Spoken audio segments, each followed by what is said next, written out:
অহংকার আছে কিছু, অহংকার আছে কিছু। হায় হায় হায় হায়, চেয়ার পাইলে পরে পাগলা হয়ে যায়, ক্ষমতার ছাড়াছাড়ি নাই, সুপারগুলো আটা দিয়া বসে, ঠিক কি না? 16টা বছর ভালো করে আরাম মতো মাহফিল করতে দেয়নি। কথা আমার বলতে হবে, শুনতে না চাইলেও বলবো, কারণ ওয়াজ করতে পারিনি তো। অসংখ্য মাহফিল থেকে আলেমদেরকে গ্রেফতার করা হয়েছে। মাহফিল শুরু হলেই ওই আতিপাতি নেতাগুলো মঞ্চ দখল করত, ডান পাশে বাম পাশে কিরামুন কাতিবিনের মতো বসে থাকত, বলতো হুজুর জাতির পিতা নিয়ে কথা কওয়া যাবে না, দেশ নিয়ে কথা বলা যাবে না, কথা বলবেন আকাশের আর কবরের, দুনিয়া আমরা দেখে নেব। এরকম করেছে বহু, কিন্তু আল্লাহ ধরে না। ধরলে আল্লাহ, ধরলে আল্লাহ। ওরা চেয়েছিল যে আলেমদেরকে বেইজ্জত করতে, চাইছিল না? চাইছিল, কিন্তু আল্লাহ ওদেরকে বেইজ্জত করেছে।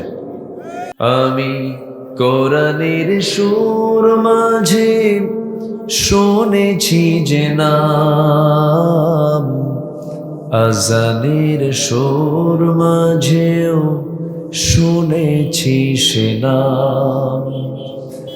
ও নাম শুনেছি আমি আমার হৃদয়, হে রাসূল নবীজি তোমায়, হে রাসূল নবীজি তোমায়। সবাই বলি সাল্লাল্লাহু আলাইহি ওয়াসাল্লাম। সবাই কেমন আছেন? আমাকে প্রশ্ন করলেন? জি আলহামদুলিল্লাহ, আল্লাহ তাআলা আমাকে আপনার মতোই আপনার সাথেই বসে রেখেছেন, বলছি আলহামদুলিল্লাহ। তো ভালো আছি, এটাই তো বিশাল পাওয়া, তাই না? হসপিটালে গেলে একটু টের পাওয়া যায়, তাই না? দুনিয়ার সব আপনার নামে দলিল করা হয়েছে, কিন্তু আপনার ক্যান্সার, লাভ আছে? লাভ তো নাই। এজন্য পৃথিবীর সবচেয়ে বড় নিয়ামত হলো সুস্থতা। সুস্থতাকে সাথে করে আমরা কোরআনের টানে এমন জান্নাতের বাগানে আমরা আসতে পেরেছি, বসতে পেরেছি, শুকরিয়া আদায় করছি, প্রাণ খুলে বলে উঠছি আলহামদুলিল্লাহ। আবারও বলছি আলহামদুলিল্লাহ, চিৎকার মেরে বলছি আল্লাহুম্মা ইন্নী আসআলুকা আল হুদা ওয়াত তুকা ওয়াল আফাফা ওয়াল গিনা। সবাই বলি আল্লাহুম্মা আইন্নি আলা যিকরিকা ওয়া শুকরিকা ওয়া হুসনি ইবাদাতিকা। আমরা আল্লাহ তাআলার শুকর আদায় করে নিলাম।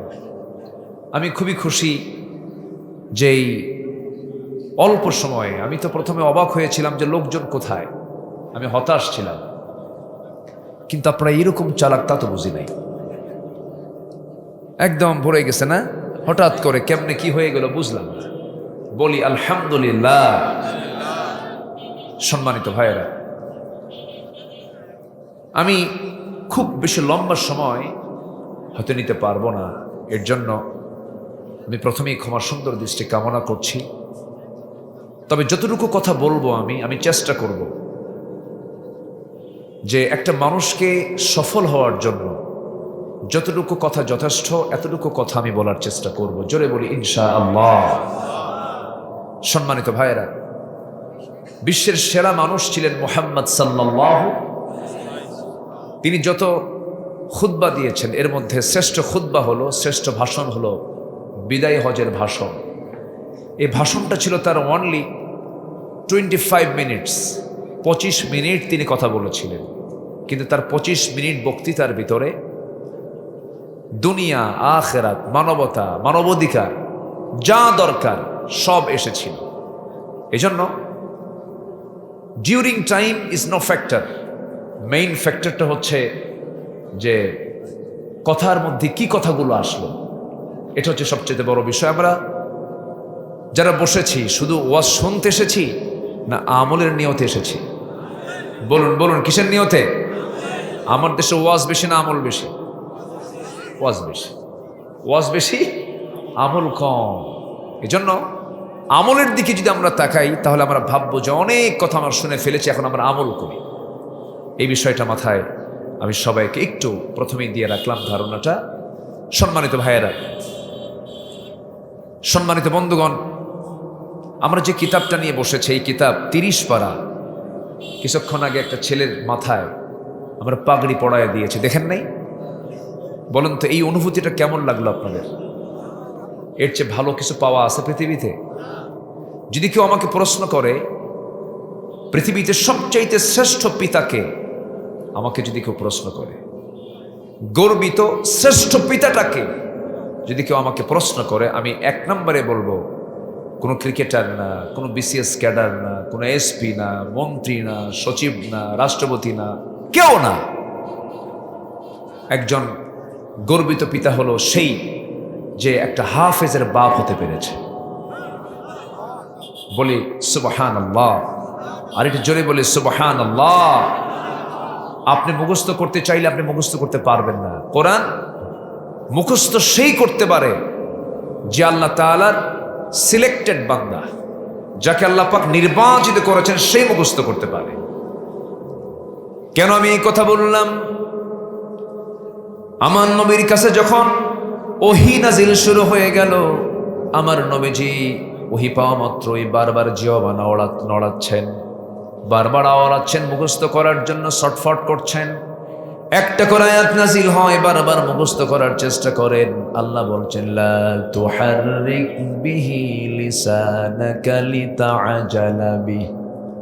হে নবী, আপনি আপনার জিহ্বাকে বারবার আওড়াবেন না, এত অস্থিরতার কিছু নাই, আপনি চিন্তা করবেন না। হে রাসূল, আমি আপনার সিনার ভিতরে গোটা কোরআনটা জমা করে দেব। আমি আল্লাহ নিজে আপনার সিনার মধ্যে জমা করে দেব। তাহলে এখন বলুন তো, কেউ মুখস্থ করতে চাইলেই কি মুখস্থ করতে পারবে? কে জমা করে দেন? আসতে বলবেন না, কে জমা করে দেন? সূরা ফাতিহা মুখস্থ করেছেন কোন দিন মনে আছে কারো? কারো কিন্তু মনে নাই। গোটা কোরআনটাও এমনই, মুখস্থ করতে চাইলে আপনি মুখস্থ করতে পারবেন না, এটা নসিব লাগে। তো আমার উজ্জ্বল ভাইয়ের ছেলে, এটা না উজ্জ্বল ভাইয়ের ছেলে, এই গ্রামেরই সন্তান, সুন্দর একটা গজল গেয়েছে, সুন্দর তেলাওয়াত শুনেছি আমি। আল্লাহ তুমি এই সন্তানকে যুগশ্রেষ্ঠ আলেমে দিন বানাও, জোরে বলে আমিন। সম্মানিত ভাইয়েরা, আসুন আমরা আলোচনার দিকে আস্তে আস্তে এগিয়ে যাই। আমি যেখান থেকে কথা বলার ইচ্ছা পোষণ করছি সেই সূরাটার নাম হলো সূরাতুল ফাতির। বলুন তো সবাই, সূরাতুল ফাতির। ফাতির শব্দটা আল্লাহ তাআলা তার নিজের শান ইউজ করেছেন। এই সূরার শুরুতে 1 নম্বর আয়াত থেকে এই সূরার নামকরণ করা হয়েছে। আল্লাহ রাব্বুল আলামিন বলেন, আলহামদুলিল্লাহি ফাতিরিস সামাওয়াতি ওয়াল আরদি জাইলিল মালাইকাতি রুসুলান উলি আজনিহাতিন মাসনা ওয়া থুলাথা ওয়া রুবা' ইয়াজিদু ফিল খালকি মা ইয়াশা ইন্নাল্লাহা আলা কুল্লি শাইইন কাদির। জোরে বলুন আল্লাহু আকবার। আমার বন্ধুগণ, ফাতিরতে কেউ নাই, ফাতির হচ্ছেন আমার আল্লাহ। আকাশ বানিয়েছেন কে? আসতে বলবেন না, আকাশ বানিয়েছেন কে? জমিন বানিয়েছেন কে? এই জমিন এবং আকাশের একচ্ছত্র মালিক কে? একজন না দুজন? বলেন একজন না দুজন? দুজন হলে কি হতো? লাফাসাদাতা, লাফাসাদাতা, ফাসাদ সৃষ্টি হতো। একজন বলতো সূর্য পশ্চিম, আরেকজন বলতো পূর্বে, লেগে যেত মারামারি। তাহলে ইলাহ আমার কয়জন? আসতে বলুন, কয়জন? তিনি কোথায়? বলুন। ডানে বামে নিচে না উপরে? কত উপরে? সাব্বিহিসমা রাব্বিকাল আ'লা, সবার উপরে, সবার উপর। ইসমে তাফজিলের সিগা, যারা আলেম ওলামা আছেন ইসমে তাফজিলের সিগা। আমরা যখন কথা বলি শুধু দর্শককে সামনে রেখে আর কথা বলার সুযোগ এখন প্রযুক্তির দুনিয়ায় নাই। আমার এই কথাগুলো এই মুহূর্তে এই ক্যামেরা অনলাইন পেজের মধ্য দিয়ে কোটি কোটি মানুষের কাছে হয়তো দু একদিনের মধ্যে এই আলোচনাগুলো চলে যাবে। এজন্য আপনার উচিত এই কথাগুলো যেন সুন্দর করে আমি বলতে পারি। আপনার সহযোগিতা কি? আপনার চুপ থাকা আর আমার বলা, আর সাহায্য কার? আল্লাহর নেওয়া। এটা জোরে বলি ইনশাআল্লাহ।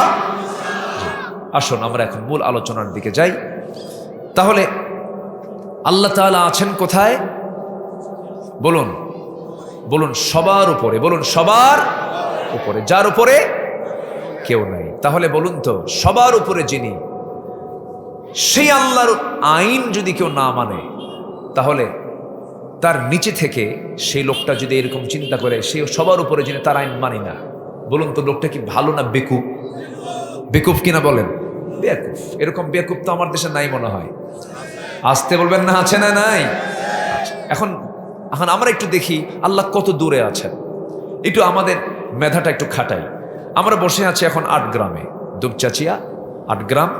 আর কি ইউনিয়ন এটা? চামরুল ইউনিয়নে বসে আছি আমরা। এখান থেকে ঠিক দিনের বেলা আমরা সূর্য পূর্ব দিকে উদয় হতে দেখি, রাতের বেলা চাঁদটা দেখি। চাঁদে মানুষ গেছে, চাঁদে মানুষ গেছে 70 দশকের দিকে। চাঁদ থেকে ফিরে সবগুলো কালেমা পড়ে মুসলমান হয়ে গেছে। আচ্ছা, এখন আমরা যেখানে আছি এখান থেকে সূর্যটা অনেক দূরে, এই জন্য প্লেটের মতো দেখা যায়। সূর্য পৃথিবী থেকে 13 লক্ষ গুণ বড়। কেউ তো সুবহানাল্লাহ বলবেন। শুধু বড় না, অনেক বড়, অনেক বড়।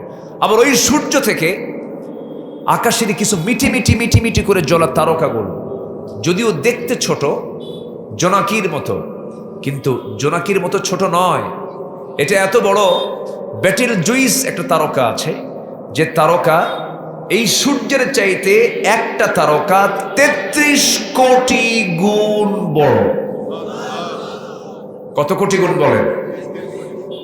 কয়টা তারকা? একটা। তা কার চাইতে? আর পৃথিবী কত বড়? আবার সূর্য পৃথিবী থেকে কত বড়?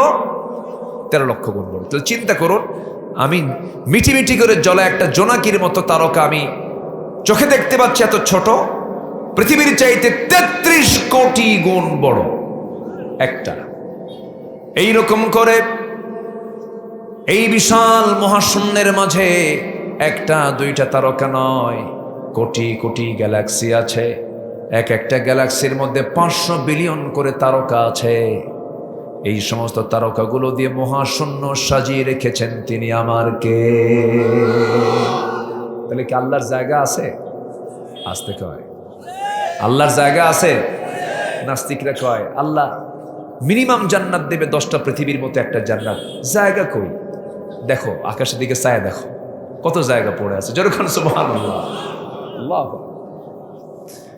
আমার বন্ধুগণ, মানুষ এখন চাঁদে গেল, কিন্তু মানুষ যদি চিন্তা করে চাঁদ তো দেখলাম, সূর্যের কাছে যাওয়া সম্ভব নয়, আমরা একটু তারকার দেশ দেখতে চাই।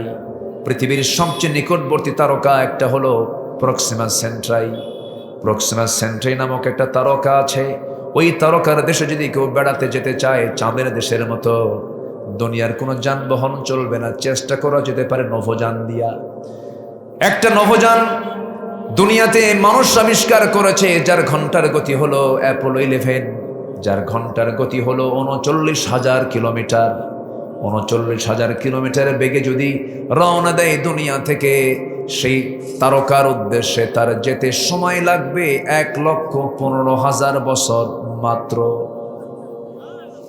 যাবেন কারা কারা? হাত তোলেন, বলেন বলেন তো আমরা কি আসি? আর বলেন আমরা কি আসি? আর অহংকার আছে কিছু? অহংকার আছে কিছু? হায় হায় হায় হায়। চেয়ার পাইলে পরে পাগলা হয়ে যায়, ক্ষমতার ছাড়াছাড়ি নাই, সুপারগুলো আটা দিয়ে বসে, ঠিক কি না? 16টা বছর ভালো করে আরাম মতো মাহফিল করতে দেয়নি। কথা আমার বলতে হবে, শুনতে না চাইলেও বলবো, কারণ ওয়াজ করতে পারিনি তো। অসংখ্য মাহফিল থেকে আলেমদেরকে গ্রেফতার করা হয়েছে। মাহফিল শুরু হলেই ওই আতিপাতি নেতাগুলো মঞ্চ দখল করত, ডান পাশে বাম পাশে কিরামুন কাতিবিনের মতো বসে থাকত, বলতো হুজুর জাতির পিতা নিয়ে কথা কওয়া যাবে না, দেশ নিয়ে কথা বলা যাবে না, কথা বলবেন আকাশের আর কবরের, দুনিয়া আমরা দেখে নেব। এরকম করেছে বহু, কিন্তু আল্লাহ ধরে না। ধরলে আল্লাহ, ধরলে আল্লাহ। ওরা চেয়েছিল যে আলেমদেরকে বেইজ্জত করতে, চাইছিল না? চাইছিল, কিন্তু আল্লাহ ওদেরকে বেইজ্জত করেছে। এটা আগের থেকেই চলে, এটা আগের থেকেই চলে আসছে। ফেরাউন আল্লাহর পয়গম্বর মূসা আলাইহিস সালাতু ওয়াস সালামের চারিত্রিক একটা ত্রুটি সে বের করলো। সে নবী হয় কেমনে? কেন? মূসার তো অন্ডকোষ ঠিক নেই। অন্ডকোষ বুঝলেন কি? মানে একটা ছোট একটা বড়। এটা সহিহ রাওয়ায়াত, কিন্তু একদম সহিহ বর্ণনা। দেখেন, দোষ ধরার আর জায়গা পেল না। ফেরাউন দেখেও নাই, অনুমান করে আন্দাজে বলে ফেললো সে নবী কেমনে, তার তো শরীরেই ঠিক নাই, তার অন্ডকোষ একটা ছোট একটা বড়।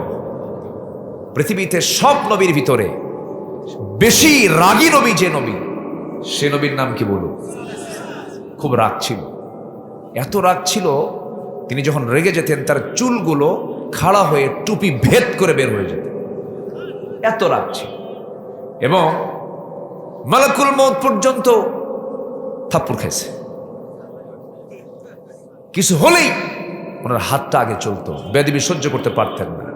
মালাকুল মউত এসে বলে, মুসা জান কবজ করার জন্য আসছে, তাই বসো। কাছে নিয়ে মারছে থাপ্পড়। এক থাপ্পড় খায় আল্লাহর কাছে যায়, বলে আল্লাহ তুমি কার কাছে পাঠাইছো?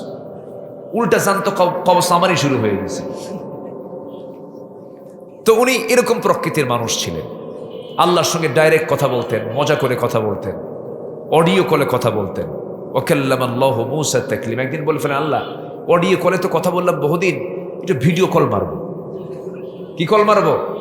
ভিডিও। আল্লাহ বললেন, না, আমার কাছে ভিডিও কল হবে না, তো তুমি আমারে দেখতে পারবে না। লেন তারানি, আমাকে দেখতে পাবে না, আমাকে দেখতে পাবে সকল বান্দা জান্নাতের মধ্যে। জোরে বলে সুবহানাল্লাহ। সবাইকে দেখতে চান আল্লাহকে? সবাইকে দেখতে চান? জোরে বলি ইনশাআল্লাহ। কোথায় দেখবো আমরা? জান্নাত। একটু কান লাগান, একটু কানটা খরগোশের মতো একটু খাড়া করেন, একটু সজাগ হয়ে একটু মনোযোগ দিয়ে কথাগুলো শুনবেন। সম্মানিত ভাইয়েরা, মূসা আলাইহিস সালাতু ওয়াস সালাম ওনার কানে তথ্য আসা মাত্রই গেলেন ক্ষেপে, বলেন আল্লাহ আমার তো এই জাতীয় সমস্যা নাই, আমার তো অন্ডকোষ ঠিকই আছে, দুটোই তো সমান। কিন্তু এই অসমান ফেরাউন গোটা দেশে জারি করে দিয়ে আমার নবুয়তের যে একটা শান মান নষ্ট করার চেষ্টা করছে, আমার শারীরিক ত্রুটি প্রমাণ করার চেষ্টা করছে। তুমি আল্লাহ কি ব্যবস্থা করবা করো। আল্লাহ বললেন, সমস্যা নেই মূসা, একদম তোমার সবকিছু দেখায় দেবো ফেরাউনকে, যাও। জোরে বলি সুবহানাল্লাহ। শুনবেন? আগ্রহ আছে আপনাদের? আগ্রহ আছে? আমি কোনো কথা আটকিয়ে রাখি না, আমার আবার অভ্যাস, আমি সঙ্গে সঙ্গে বলে ফেলি। অনেকে আবার আটকায় রাখে, ওটা আটকায় ওটা আটকায়, এগুলো অভ্যাস আমার নাই, আমি বলে ফেলে দিই। মূসা আলাইহিস সালাতু ওয়াস সালাম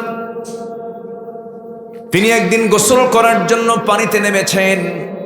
পানিতে নেমে গোসল করবেন, বিকল্প কোনো লুঙ্গি ছিল না, একটা লুঙ্গি ছিল, সেই লুঙ্গি আবার পরতে হবে।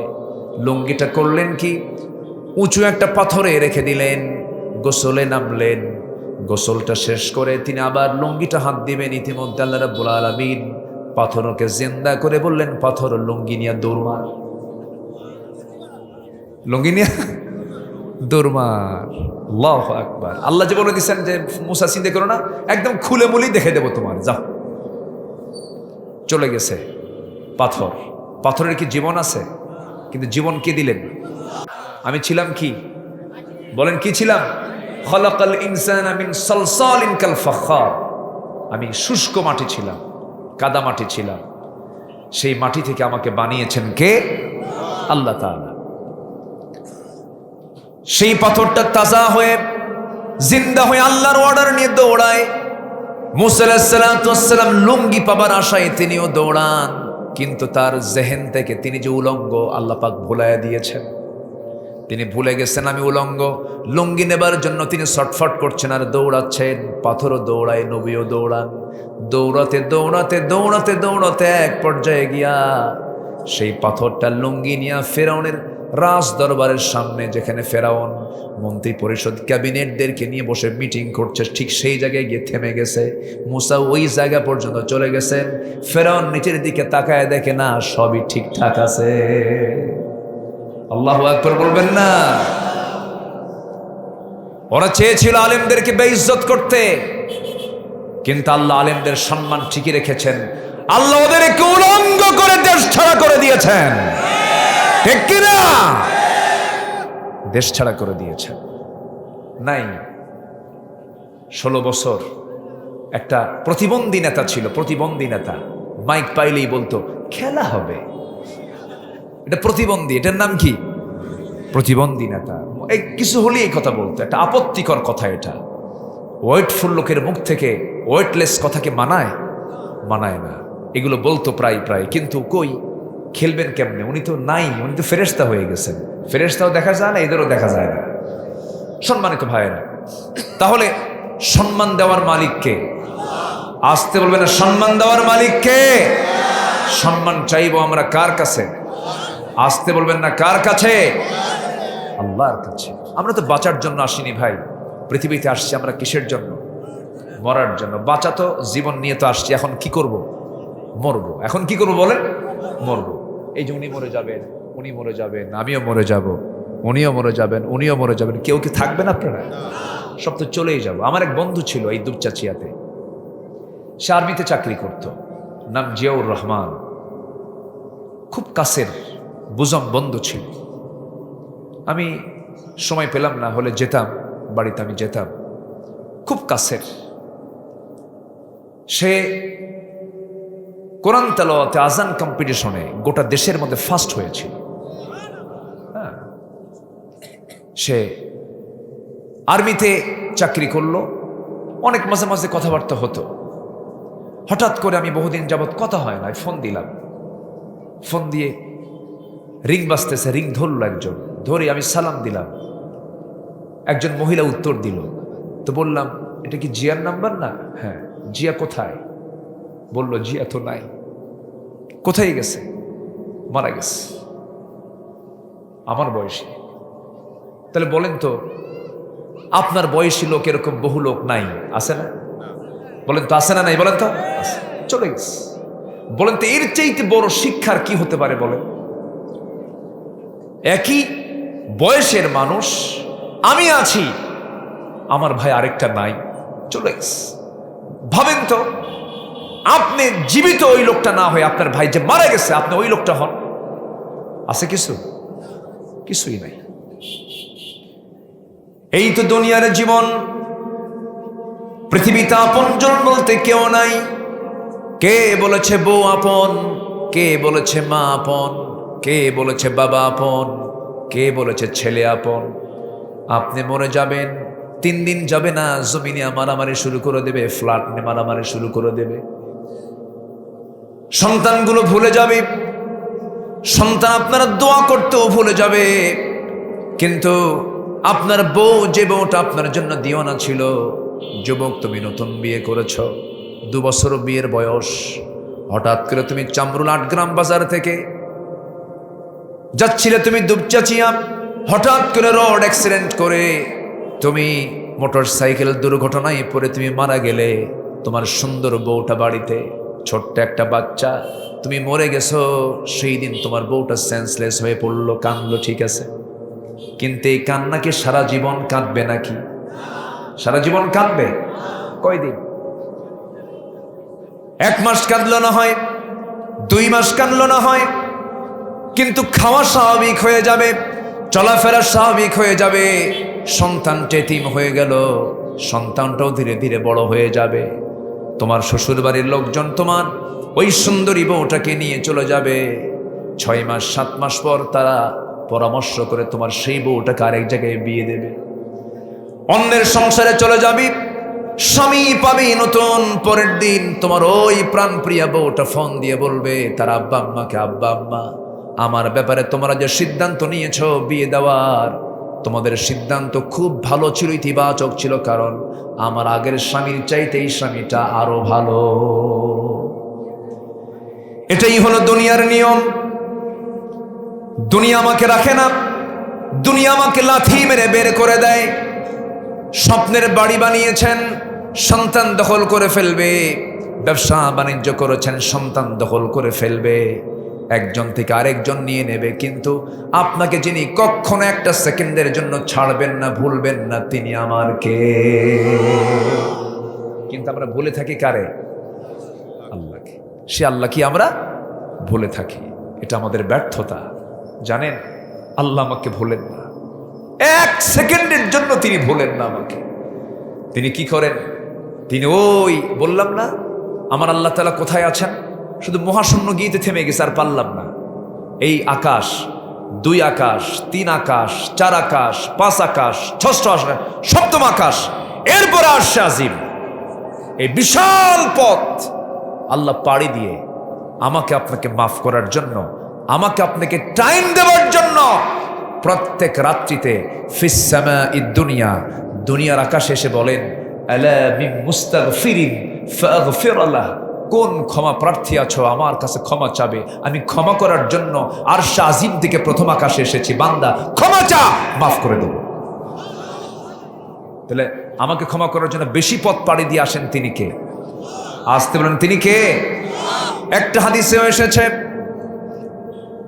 যখন কোনো বান্দা আমার দিকে এক হাত আগাবে, আমি তার দিকে 10 হাত আগাবো।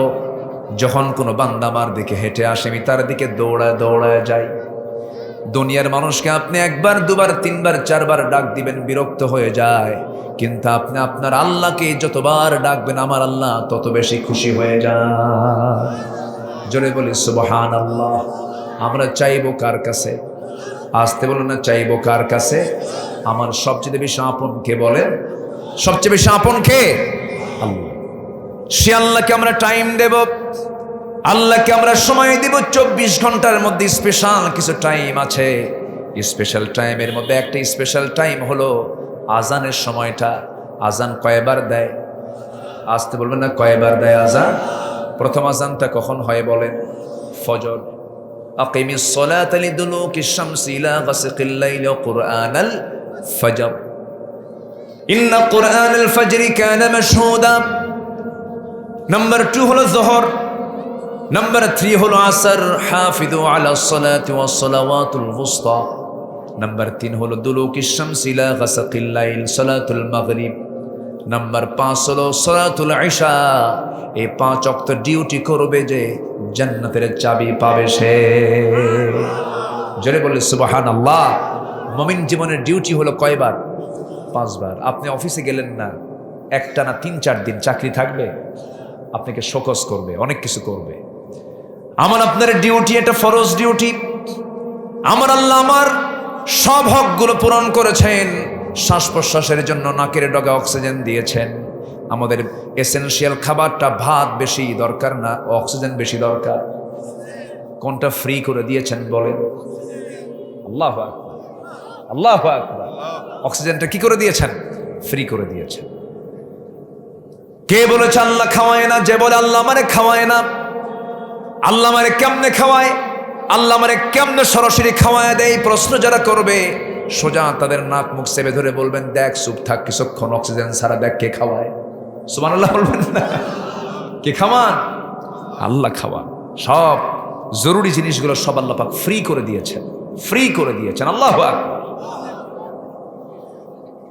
যাদের করোনা হয়েছিল, করোনার সময় অক্সিজেন কিনতে হয়েছে, ওই যে বড় বড় কি ওটা সিলিন্ডারগুলো কিনে একদম অবস্থা খারাপ, শ্বাস প্রশ্বাস নিতে পারতেছে না। সেই সময় সিলিন্ডার অক্সিজেন ভরা, নিতে পারে না, গ্রহণ করতে পারে না।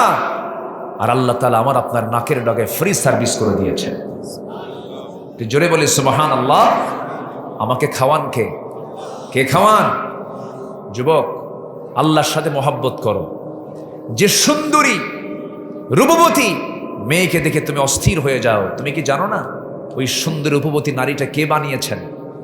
সে আল্লাহ আবার অফার দিচ্ছেন, তুমি কি জানো এই সুন্দরী নারীর চেয়েও সুন্দরী রূপবতী কিছু গুণ অর্জনকারিণী কিছু নারী আমি তোমার জন্য জান্নাতে রেখে দিয়েছি। জোরে বলি সুবহানাল্লাহ। এই অফার কে দিয়েছেন? আল্লাহ দিয়েছেন। দুনিয়ার এই সুন্দরী নারী নাও, কিন্তু ইজাব কবুল করো। কি করো?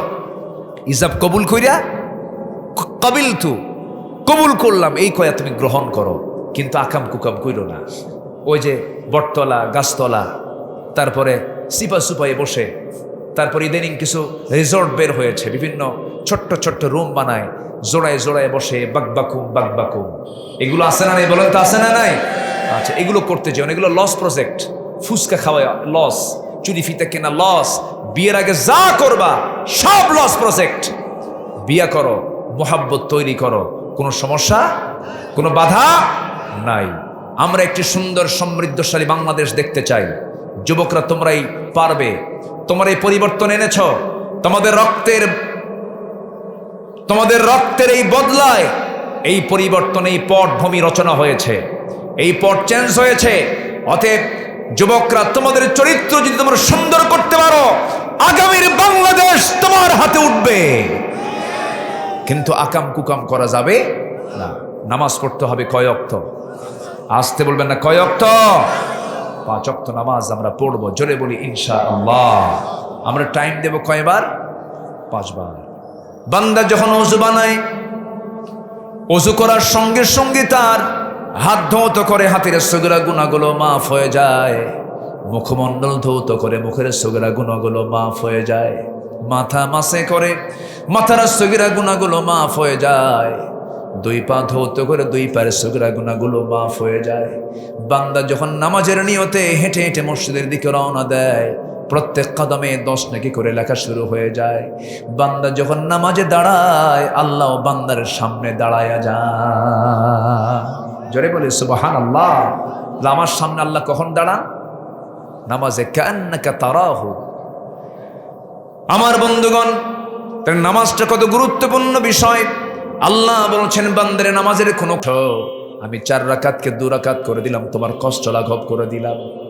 এই যে আমি এখানে এসেছি, এশার নামাজ যখন পড়লাম, আমাকে বলল, হুজুর আপনার পিছনে সমস্ত মুসল্লিরা নামাজ পড়বে, আপনি একটু নামাজটা পড়ান। আমি বললাম, ভাইরা, আল্লাহ আমাকে বোঝা চাপায় দিয়েছে কম, আল্লাহ আমার বোঝা কমায় দিছে। আল্লাহ বলছে 4 রাকাতকে 2 রাকাত কর, আমার সম্ভব না। সুবহানাল্লাহ বলবেন না?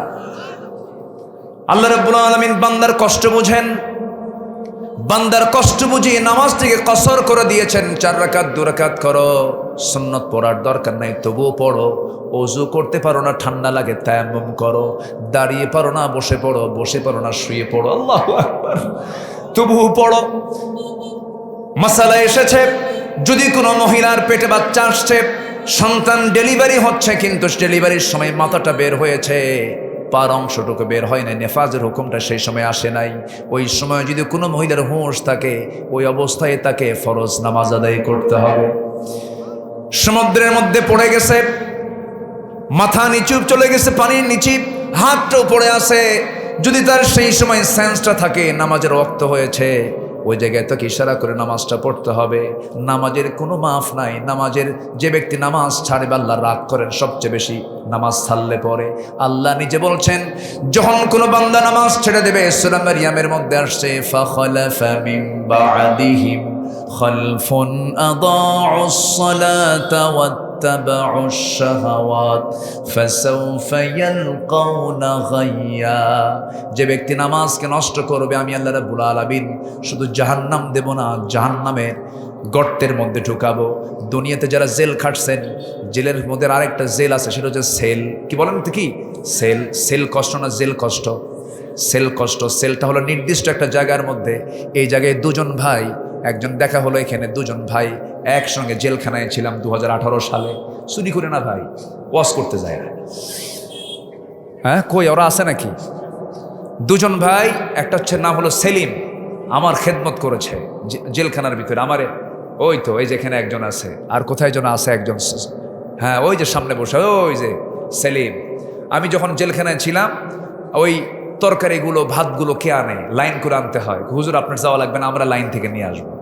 গোসলের পানি, অজুর পানি সবসময় খেদমত করেছে। আল্লাহ তুমি তাদেরকেও তোমার কুদরতি খেদমত দিয়ে খেদমত করো। জোরে বলি আল্লাহুম্মা আমিন। আল্লাহ পাক, মানে আমি ভাঙ্গা চুলা, আমি তেমন কিছু না। আলেমদের সম্মান এটা মাথায় রাখবেন, সব জায়গায় আছে না নাই? আছে না নাই? আছে। 16 বছর আমাদেরকে ওরা রাজাকার বলে গালি দিয়েছে, আমরা পাকিস্তান যাই নাই, কিন্তু যারা আমাদেরকে রাজাকার বলে গালি দিয়েছে তারা সবগুলো আজকে হিন্দুস্তানে রাজাকার হয়ে হিন্দুস্তানে গিয়ে বসে আছে। আমরা মরে গেলেও দেশ ছাড়বো না, আমরা দেশকে ভালোবাসি। ঠিক কিনা বলেন? কষ্ট পাচ্ছেন নাকি? নামাজ ছাড়বেন তো জেলখানায়, আল্লাহ পাক শুধু জেলখানায় ঢোকাবেন না, জেলখানার সেলের মধ্যে ঢোকাবেন। গাইয়া, গাই নামক গর্ত আছে জাহান্নামের, গাই নামক গর্তটাকে জাহান্নাম পর্যন্ত ভয় পায়। এত ভয়ঙ্কর সেই সেল, সেই গর্তগুলো এত ভয়ঙ্কর। কে রেখে দিয়েছেন? আল্লাহ রেখে দিয়েছেন। জাহান্নামটা কত ভয়ঙ্কর দেখেন, সেই জাহান্নাম আবার ওই গর্তগুলোকে ভয় পায়। তাফসীরে কুরতুবীর মধ্যে এটা আসছে। তো গাই নামক গর্তটা কত ভয়ঙ্কর, এই জাহান্নাম ভয় পায়। জাহান্নামটা আবার কত ভয়ঙ্কর, এই যে সূর্য আকাশে আছে, এই সূর্য যদি জাহান্নামের গর্তের মুখে ছেড়ে দেওয়া হয় 3-4 মিনিটের ভিতরে সূর্য নিখোঁজ হয়ে যাবে। সূর্য কি হয়ে যাবে? নিখোঁজ। সেই জাহান্নামকে আমরা ভোগ করতে পারবো ভাই? আসতে বলো, ভোগ করতে পারবো? এই জন্য কাঁদতে হবে কার কাছে? কাঁদতে হবে কার কাছে? আল্লাহর কাছে।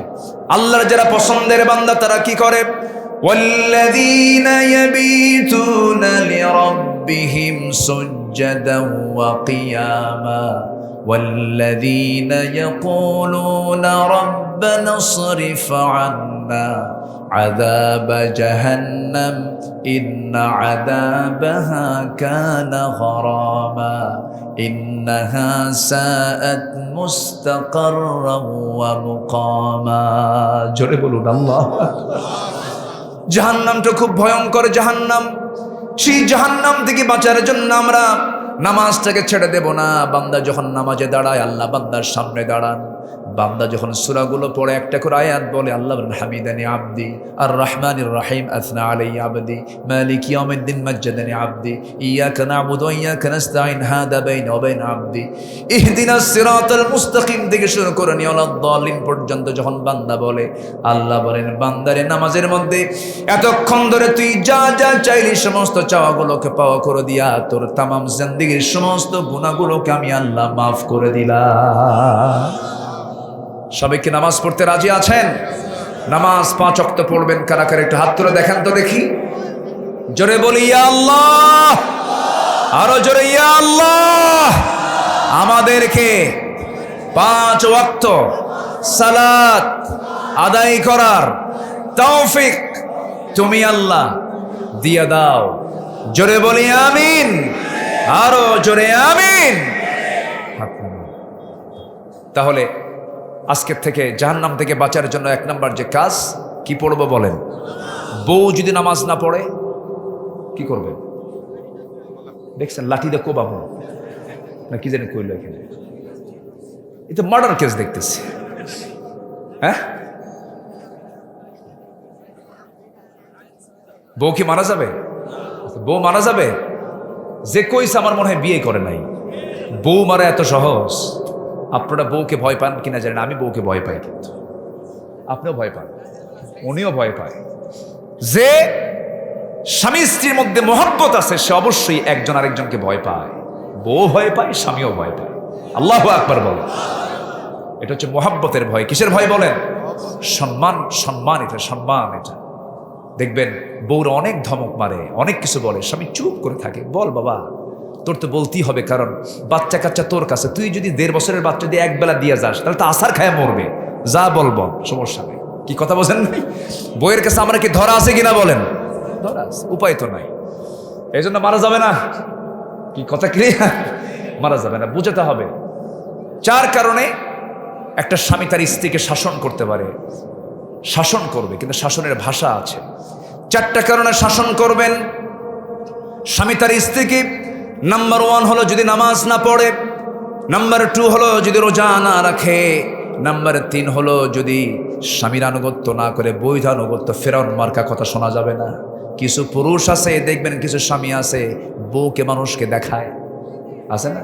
হুন্ডায় তুলে গোটা নগরও দেখায়, গোটা দেশ দেখায়, বউয়ের ছবি তুলে ফেসবুকে দিয়ে দেয়, দেখো তো আমার বউটা দেখতে কেমন, আসুন সবাই আমার বউটাকে জামাতের সাথে দেখি। যেরকম নাউজুবিল্লাহ, এই আছে না নাই? আছে। এগুলো হচ্ছে ছোট লোক। এগুলো কি বলেন তো? ছোট লোক, চরিত্রহীন মানুষ। এগুলো করা যাবে না। বউকে সেফটি করতে হবে। নাম্বার 4 হলো সতীত্বের হেফাজত যদি না করে, পর্দায় যদি না থাকে, শাসন করবেন। তবে শাসন করার জন্য সিস্টেম হলো লাঠি দিয়ে মারা যাবে না। পকেটে যে থাকা মেসোয়াকটা আছে, 9 ইঞ্চি মেসোয়াক, সেই মেসোয়াকটা আপনি আস্তে করে বের করবেন, মেসোয়াক দিয়ে মারবেন। শর্ত হলো মুখে মারা যাবে না, নাকে মারা যাবে না, চোখে মারা যাবে না, বুকে মারা যাবে না। মারবেন কই? মারার জায়গায় তো শেষ। যদি কোনো মানুষ যদি মেসোয়াক দিয়ে কারোর সামনে যদি বউকে মারতে নেয়, সবাই বলবে মারে না, আদর করে। কি করে? চান্সে ছিলেন, উপায় নাই, বউকে মারার কোনো সুযোগ নাই। বসেন।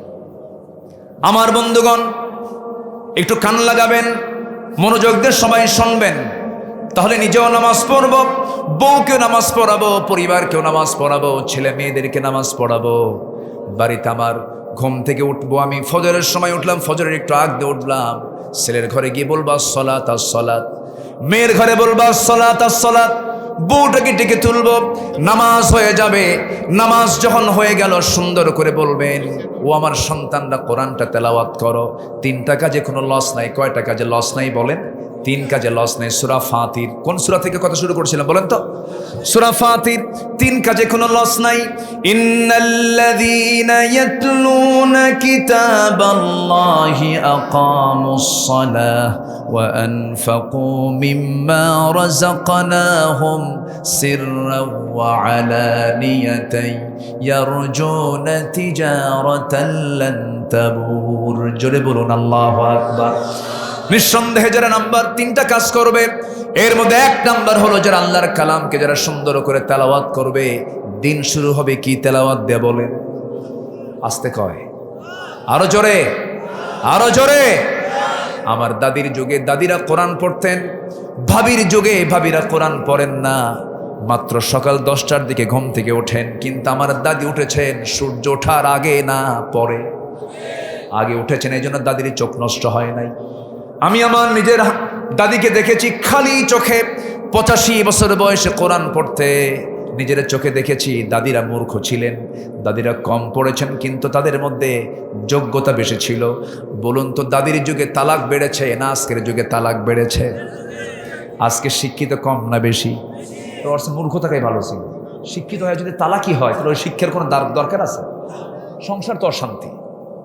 কারণ আছে যে শিক্ষা 54 বছরের জাতিকে দেওয়া হয়েছে, এই শিক্ষা দিয়া আখেরাত পাওয়া যাবে না। বিসিএস ক্যাডার কোরআন পড়তে পারে না, বিসিএস ক্যাডার ওযুর ফরজ জানে না। আছে না নাই বলেন তো? আছে না নাই? আচ্ছা, এই জন্য আমরা আল্লাহর কালামকে সুন্দর করে তেলাওয়াত করবো। জোরে বলি ইনশাআল্লাহ, জোরে বলি ইনশাআল্লাহ। 3 কাজে লস নাই। কয় কাজে লস নাই? 3টা কাজ যারা করবে তাদের ব্যবসায় কোনো লস নেই। তিজারাতাল লান তাবুর, তাদের ব্যবসায় কোনো লস হবে না কখনো। তিজারা মানে বিজনেস। আল্লাহ পাক বিজনেস শব্দটা কেন বললেন? মানুষ বিজনেসের কথা শুনলে কথার আগ্রহ কমে না বাড়ে? বাড়ে। তুমি কি জানো এই ব্যবসাটা খুব ভালো? তখন মনোযোগ দেয়। আল্লাহ বলছেন এই 3টা কাজ করবা, এই 3টা কাজের এই বিজনেসে কোনো লস নাই। এর মধ্যে 1 নম্বর চলছে হলো আমরা সুন্দর করে কোরআন পড়বো। নামাজে কোরআন পড়া আছে না নাই? আসতে বলবেন না, আছে না নাই? নামাজ পড়লে কি পড়া হয়ে যাচ্ছে? কোরআনটা পড়া হয়ে যায়। কোরআন শোনাও হচ্ছে, কোরআন পড়াও হচ্ছে। আমার বন্ধুগণ, নামাজের মধ্যে মজা পেতে হবে, নামাজের মধ্যে তৃপ্তি পেতে হবে। আমার নবীজি গোটা রাত চলে যেত, 2 রাকাত নামাজ শেষ হতো, সাইয়েদনা ওসমান নামাজে দাঁড়াতেন, 1 রাতের ভিতরে তার ম্যাক্সিমাম কোরআনের তেলাওয়াতটা হয়ে যেত। এত লম্বা লম্বা নামাজ পড়েছেন, কপালটা ফুলে যেত, হাঁটুগুলো ফুলে যেত, সেজদার মধ্যে চোখের পানি ফেলে ফেলে কাঁদতেন, ডুকরে ডুকরে কাঁদতেন। নাসাই শরীফের হাদিস, আমার নবী যখন কাঁদতেন, পাতিলে পানি তোলে চুলার ভিতরে আগুন ধরায় দিয়া ওই পাতিলের পানি যখন সিদ্ধ হয়ে যায়, যখন আওয়াজ হয় টকবক টকবক আওয়াজ হয়, যেমন আমার নবীজি সেজদার মধ্যে যখন সেজদায় পড়ে কাঁদতেন, টকবক করা পানির মতো আওয়াজ আমার নবীর মুখ থেকে বের হতো। আমরা কাঁদবো কার কাছে? আসতে বলবেন না, কাঁদবো কার কাছে? আমার কাঁদার ভাষা কে সবচেয়ে বেশি জানেন? দুনিয়ার কারো কাছে কাঁদবেন, সে ভাববে হয়তো আমার কাছে অভিনয় করে কান্দে, ধান্দায় কান্দে, উদ্দেশ্যে কান্দে। বউ কানলে স্বামী কয় তুই কিসের জন্য কান্দিস এত? আবার কেউ কারোর জন্য কানলে বলে এটা অভিনয় করে কান্দে। কিন্তু বান্দা যখন অভিনয় করো, যখন আল্লাহর সামনে কান্দে, আল্লাহ বলেন বান্দা অভিনয় করো কান্দলি তুই আমার কাছে, আমি তোকে মাফ করে দিলাম। আমরা কাঁদবো কার কাছে? পৃথিবীর প্রথম ভাষা, আমরা পৃথিবীতে এসে হেসেছি না কেঁদেছি? পৃথিবীর প্রথম ভাষা আমাদের কান্না না হাসি? কান্না। অতএব পৃথিবী কান্নার জায়গা। পৃথিবী থেকে যখন জান্নাতে চলে যাবো তখন আমাদের কিসের জায়গা? হাসার জায়গা। আমরা হাসবো জান্নাতে গিয়ে। জোরে বলি ইনশাআল্লাহ, আর জোরে বলি ইনশাআল্লাহ। আমার বন্ধুগণ, আল্লাহর কালাম তেলাওয়াত করলে উপকার কি? অসুখ হবে না সহজে। অনুনাজ্জিলু মিনাল কুরআনি মা হুয়া শিফাউ ওয়া রাহমাহ। কোরআন যখন তেলাওয়াত হয় বান্দার অসুখ দূর হয়ে যায়। আল্লাহ কোরআনটা নাজিল করেছেন রহমত করে, শেফা করে। ছোট্টবেলায় আমার আম্মা মাঝে মাঝে বলতেন, বাবা যা হুজুরের কাছে গিয়ে ফুঁটো দিয়া নিয়ে আয়, একটু শরীরটা পড়ায় নিয়ে আয়, এরকম করে বলতেন। হুজুরের কাছে যা, দম দিয়ে দেবে, ফু দিয়ে দেবে। হুজুরের কাছে গিয়ে বসতাম, মাথাটা আগায় দিয়ে বলতাম হুজুর মাথাটা ছুঁয়ে দেন, একটু আদর করে দেন, দোয়া করে দেন, ফু দিয়ে দেন। কিন্তু হুজুর এত চালাক ছিল, মনে মনে পড়তেন, কি জোরে জোরে পড়তেন না, আস্তে আস্তে পড়তেন। আম্মার কাছে এসে বলতাম, মা হুজুর কি যেন কয়ে দোয়া করলো, কিন্তু আস্তে আস্তে কয়ে কেন? মা কোনো জবাব দিলেন না। কিন্তু বড় হয়ে জবাব পেলাম এটাই, হুজুর আস্তে আস্তে বলেছেন যেটা, সেটা আমিও জানতাম। সূরাতুল ফাতিহা। সুবহানাল্লাহ। সূরাতুল কি? ফাতিহা পরে ফু দিবেন। মরা ছাড়া সব ওষুধের মধ্যে আছে। জোরে বলে সুবহানাল্লাহ। কি ছাড়া? কি ছাড়া? মরা ছাড়া সব ওষুধের মধ্যে আছে না নাই? আচ্ছা আমার বন্ধুগণ, সাহাবে কেরাম যখন অবসর হতেন কোরআন তেলাওয়াত করতেন। কোরআনটা পড়লে পরে শয়তান সহজে কাছে আসে না, শয়তান সহজে ওয়াসওয়াসা দিতে পারে না। এই কিতাবের সঙ্গে সম্পর্ক যার বেশি, আল্লাহর সঙ্গেও সম্পর্ক তার বেশি। জোরে বলি সুবহানাল্লাহ। এই জন্য আমরা কোরআন শুনবো, বেশি বেশি গান শুনবো। কম গান শুনবেন, কমও শোনা যাবে না, বেশিও শোনা যাবে না। আমরা গানের কাছেই যাব না। জোরে বলি ইনশাআল্লাহ। এই আশেপাশে কিছু একটা মেলা আছে, গোপীনাথ না কি জানি কয়, হ্যাঁ দেখছেন, হুজুর সব খবর কিন্তু রাখে। হ্যাঁ, এদিক দিয়ে চলে যায় আক্কেলপুর, খেতলাল, তারপরে বদলগাছি, নওগাঁ, বিভিন্ন দিকে এদিক দিয়ে চট করে একটা টার্ন মেরে শর্ট রাস্তা দিয়ে চলে যায় নওগাঁ টার্ন করে। তখন শুনি যে এখানে নাকি বিশাল মেলা হয়, লাখ লাখ বুজুর্গানে দিন এই জায়গায় আসে। কথা বলছেন? আসে। তো এগুলো আমাদের বন্ধ করা উচিত। যেখানে যাত্রা আছে, যেখানে নাটক আছে, যুবকরা লাঠি নিয়ে দাঁড়ায় যাবা। আসতে কও কেন? এখন সময় এসেছে বাংলাদেশকে সংস্কার করার। তোমরা যদি গণভবনের জালিমকে যদি 45 মিনিট টাইম দিতে পারো, দুনিয়ার সামাজিক কাজ তোমাদের বন্ধ করার দায়িত্ব নিতে হবে মুসলমান। পারবা তোমরা, তোমরাই পারবা। জোরে বলি ইনশাআল্লাহ, আর জোরে বলি ইনশাআল্লাহ। যখন এই সমস্ত মাহফিল আসে, যখন কথা বলি, সবার আগে আফসোস লাগে কার একটা নাম নিলেই, সেটা হচ্ছে আল্লামা সাঈদী সাহেবের নামটা মনে পড়ে। আহারে, উনি এই মাহফিলগুলোর প্রচলন শুরু করেছেন। তাফসির মাহফিল, তাফসিরুল কোরআন মাহফিল, এই নামটা আগে ছিল না। আগে ছিল ইসলামী জালসা, ইসলে সোয়াব, আজিমুসান জালসা, মহা সম্মেলন, তারপরে বহু কিছু নাম ছিল। কিন্তু এই নামটা যিনি সংস্কার করেছেন তিনি হচ্ছেন আল্লামা সাঈদ রাহিমাহুল্লাহ। আগামীকাল আমার পাবনার সেই দারুল আমান ট্রাস্টের 12 বছর বন্ধ থাকা মাহফিল কালকে চালু হচ্ছে। 18 বছর বন্ধ হয়ে থাকা চট্টগ্রামের প্যারেড ময়দানের মাহফিল, যেটা আল্লামা সাঈদী করতেন, আগামী 27 জানুয়ারি সেখানে আমি যাচ্ছি, মাহফিল চালু হচ্ছে আলহামদুলিল্লাহ বলেন। সিলেটের এমসি কলেজ মাঠ, আলিয়া মাদ্রাসা মাঠ বন্ধ ছিল, সেই মাহফিল গত 9 জানুয়ারি শেষ করেছি। আমরা মাহফিল করেছি। বন্ধ করতে চেয়েছিল, কোরআন কেউ বন্ধ করতে পারবে না। কোরআন যে অচল করতে যাবে সে অচল হয়ে যাবে। এটাই ইতিহাস। এটা কি ইতিহাস? কিন্তু বড় আফসোস, তবে আফসোসটা কেটে যাবে। আমরা স্পষ্ট ভাষায় দায়িত্বহীন কণ্ঠে জানিয়ে দিতে চাই, আল্লামা সাঈদীর জীবনকে নিয়ে যারা নাটক করেছে 13 বছর।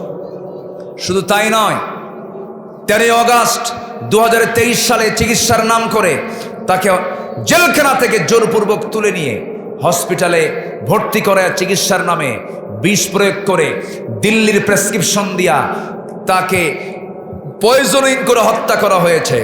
তাফসীর মাহফিলের এই প্ল্যাটফর্ম থেকে জানান দিতে চাই, আল্লামা সাঈদীর খুনের সাথে যারা জড়িত অবিলম্বে তাদেরকে গ্রেফতার করে চূড়ান্ত শাস্তি নিশ্চিত করা হোক। এ মতের পক্ষে রাজি আছেন কারা কারা? হাত উঁচু করে দেখান মুসলমান।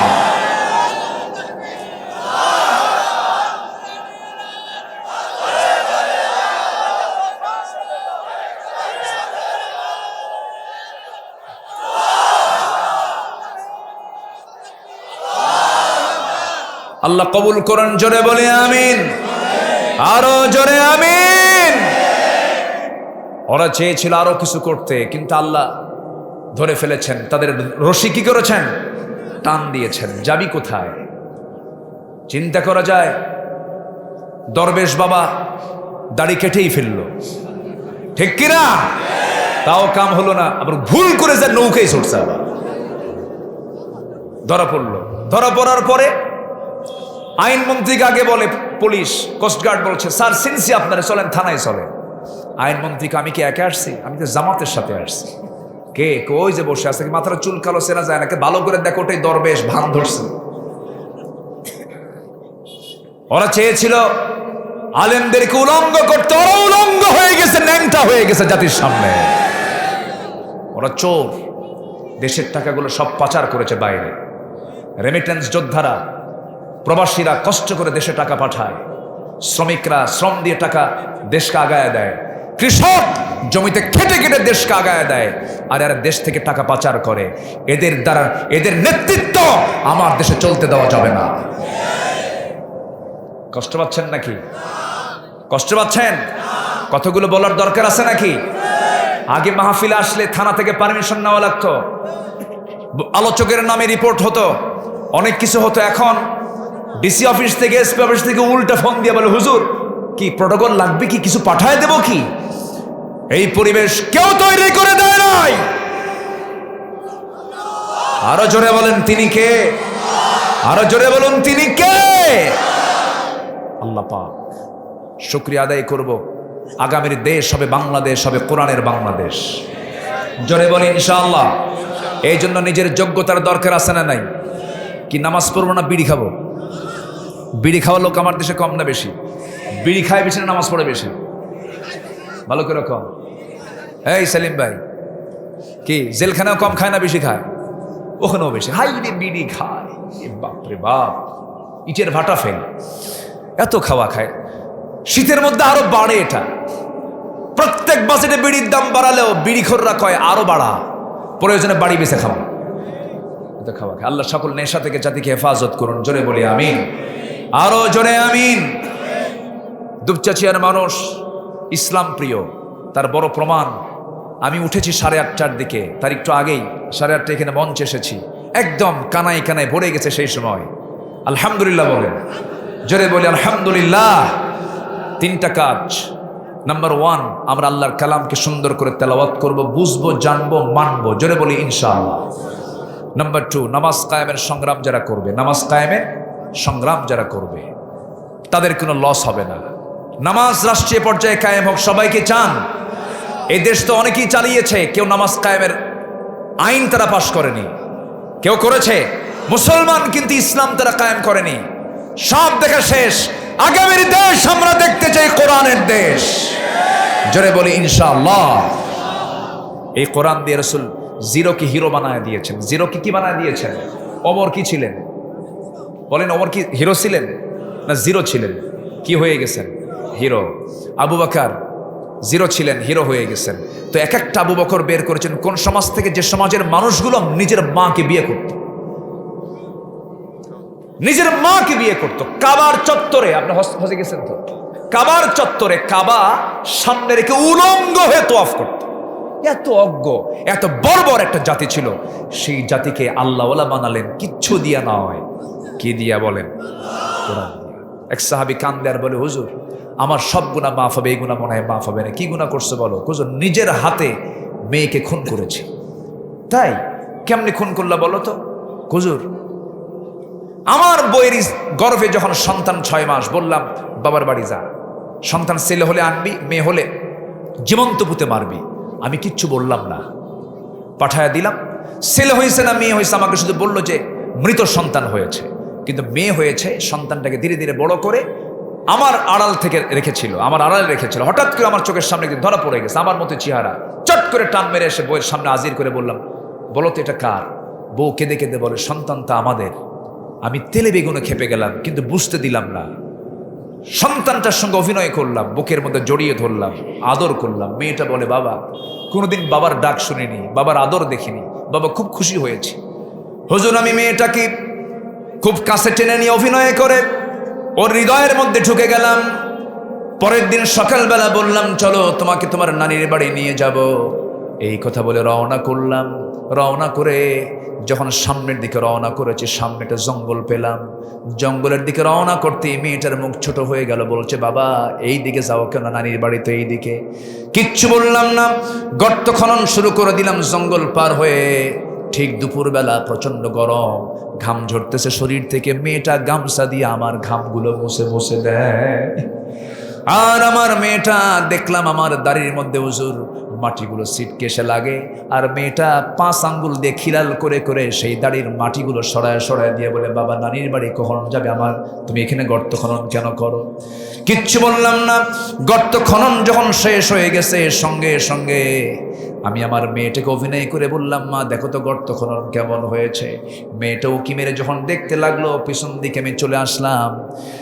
দিলে কোনো মায়া হলো না, সজোরে একটা ধাক্কা মারলাম। এক ধাক্কায় গর্তের মধ্যে পড়ে গেছে। উপর হয়ে পড়ে চট করে চিত হয়ে 2টা হাত এক জায়গায় করে বলছে, বাবা বুঝতে পেরেছি তুমি আমাকে কেন এই জায়গায় নিয়ে এসেছো। আমাকে মেরে ফেলবে তুমি। আমার আম্মার কথাটাই সত্য হয়ে গেছে বাবা। তাই যদি হয় বাবা, একটা বারের জন্য প্রাণ ভিক্ষা চাই, তুমি আমার একটা বারের জন্য বাঁচাইয়া দাও। বিনিময়ে চেহারা আমি আজীবন তোমার সামনে আর কোনোদিন সামনে দেখাবো না বাবা। আমাকে বাঁচাও, আমাকে বাঁচাও, প্রাণ ভিক্ষা চাই তোমার কাছে। হুজুর এতবার অনুনয় বিনয় করলো, দিল কাঁদলো না। পাষাণ হৃদয় জেহালাতের কারণে আমি আমার হাতের মধ্যে পাথর নিয়ে তার কলিজা বরাবর এত জোরে মেরে দিলাম, ফিঙ্কি দিয়ে রক্ত পড়া শুরু হয়ে গেল। বাবা হয়ে নিজের মেয়েটাকে পাথর চাপা দিয়া, মাটি চাপা দিয়ে জনমের মতো শেষ করে দিলাম। হুজুর ইসলাম গ্রহণ করেছি। ইসলাম গ্রহণের পর থেকে নিয়ে আজ পর্যন্ত কোনো রাত আমি ঘুমাতে পারি না। যখন রাতের বেলা ঘুমাতে যাই, পিছন থেকে মনে হয় আমার মেয়েটা আব্বা আব্বা বলে ডাকে। হুজুর আমার এই গুনাহ মনে হয় মাফ হবে না। রাসূল বলছেন, না রে সাহাবী, তুমি যে এই গুনাহটা করেছো ইসলাম পূর্ব জীবনে, ইসলাম না জানার কারণে, না বোঝার কারণে, আল্লাহ রাব্বুল আলামিন দিন গ্রহণ করার কারণে এই গুনাহ তোমার জীবন থেকে আল্লাহ রাব্বুল আলামিন ঝরিয়ে দিয়েছেন। জয় করেন সুবহানাল্লাহ। কি মানুষ ছিল তার, আর কি হয়ে গেল তার, আল্লাহু আকবার বলেন। নাম্বার 3 হচ্ছে ওয়ানফাকু মিম্মা রাযাকনাহুম সিররান ওয়া আলানিয়া, যারা খরচ করবে আমার পথে প্রকাশ্যে এবং গোপনে। আমি প্রথমেই শুরুতে বলেছিলাম যে মাদ্রাসার উদ্যোগের মাহফিল, এই মাহফিলে সবাই প্রিপারেশন নেবেন নিজের সন্তানকে দেওয়ার জন্য, দোয়া করার জন্য। আর নাম্বার 3 হলো কিছু অর্থ মাদ্রাসার জন্য আমরা দেব, গোপনে এবং প্রকাশ্যে। কার পথে? আসতে বলবেন না, কার পথে? সম্মানিত ভাইয়েরা, সম্মানিত বন্ধুগণ, আব্দুল মান্নান নামে একজন পুলিশ ভাই ঢাকাতে চাকরি করেন, এই গ্রামের মানুষ। উনি আমাকে ঢাকাতে গিয়ে দাওয়াতটা কনফার্ম করেছেন, বলেছিলেন আমি আসছি। এরপরে আমার উজ্জ্বল ভাই কোথায়? হাফেজের বাপ। এই উজ্জ্বল ভাইয়ের ছেলেটা আজকে হাফেজ হয়েছে, মাথায় দস্তারবন্দি দেওয়া হলো। বলেন আলহামদুলিল্লাহ, অনেক মেহনত করেছে। তো আমি সময়টাকে আর ক্ষেপণ করতে পারছি না। এর কারণ হলো আমার বয়ানটা মূলত আজকে আমি মান্নান ভাইকে বলেছিলাম যে মাগরিবের পরে দিলে ভালো হয়, মাগরিব থেকে এসা। আমাদের তো গোটা দেশের মানুষ চায়, হাজার হাজার, এবছর না হলেও 12 থেকে 15 হাজার মাহফিল কমিটি অ্যাপ্লিকেশন দিয়ে রাখছে, যা শেষ করতে লাগবে 72 বছর। এখন কোন দিকে যাই আমরা? মাহফিল দিলে খুশি, না দিলে চেহারা কালো বানায় ফেলে। তো আজকে আমার আরেকটা জায়গায় প্রোগ্রাম আছে, সেখানে আমাকে একটু যেতে হবে। আমি স্পষ্ট করেই বললাম, একটা আকাশের পাখি যখন আকাশে ওড়ে তখন এক ডানায় ওড়ে না 2 ডানায় ওড়ে? 2 ডানা। একটা ডানা যদি ভেঙে দেন তাহলে কি আকাশে পাখি উড়বে? উড়বে না। তো সব দিকে আমরা খেয়ালটা করবো। আমি যতটুকু পেরেছি, মাগরিবের সময় বয়ানটা ছিল, সেখান থেকে আমি আসার পরে আপনারা আসছেন, আমি সময় নিয়ে যতটুকু কথা বলেছি, কেউ